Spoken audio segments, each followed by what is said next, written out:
Hello, I welcome you all in today's video topic that is data-centric consistency modeling. I, Professor Rahul Diwate, Assistant Professor in Department of Computer Engineering, AISSMS IoT Institute. So what is data-centric and consistency model?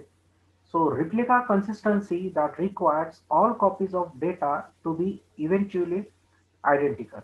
So however, due to the inherent latency in message propagation, so it is sometimes possible for the client to receive anomalous response. So here in this figure, you can see there are distributed data stored, and that will be every processes they are running on their local copy, and whatever the consistency model is required, so whatever the data is executed at any distributed site, it must be get updated at its local copy, then it will be going to update the distributed copy.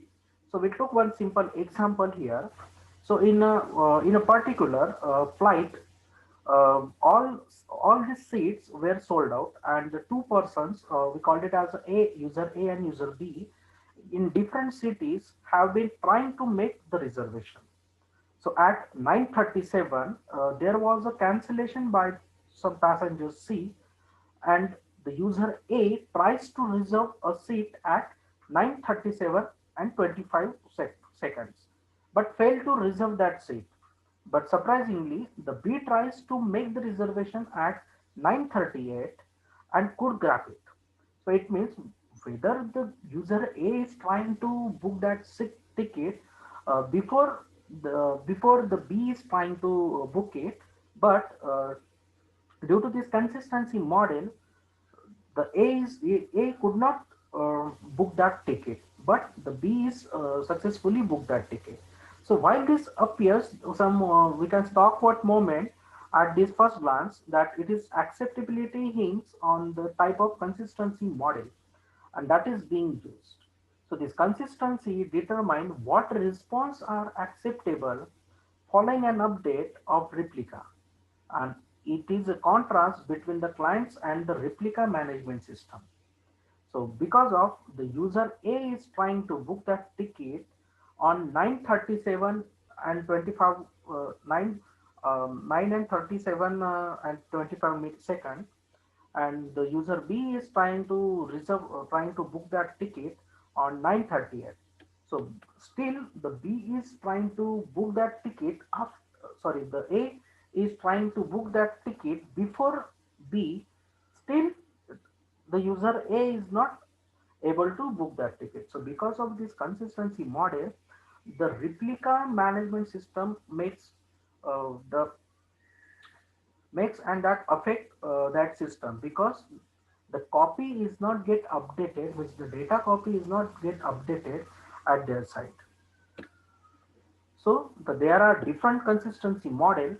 So the first one is the strict consistency, then linearity, then sequential consistency, then casual consistency, and the FIFO consistency. So what is strict consistency is? So it is an absolute time ordering for all the shared access.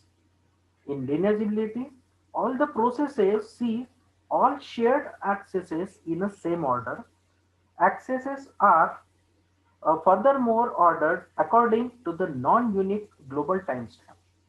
In sequential, all processes sees all the shared access in the same order. Accesses are not ordered in a time.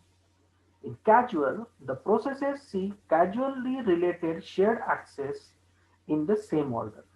And the FIFO, all processes sees right from each other in the order they were assigned, and right from the different processes may not always be seen at that order.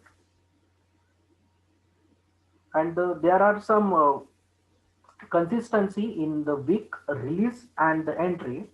So what is weak consistency? So the shared data can be counted onto with the consistent only after the synchronization is done. In release, the shared data are made consistent when a critical region is exited. And the entry, the shared data pretending to the critical region are made consistent when the critical region is entered. So that's it from the consistency model, the data consistency model. So we will look in depth in next video. So thank you.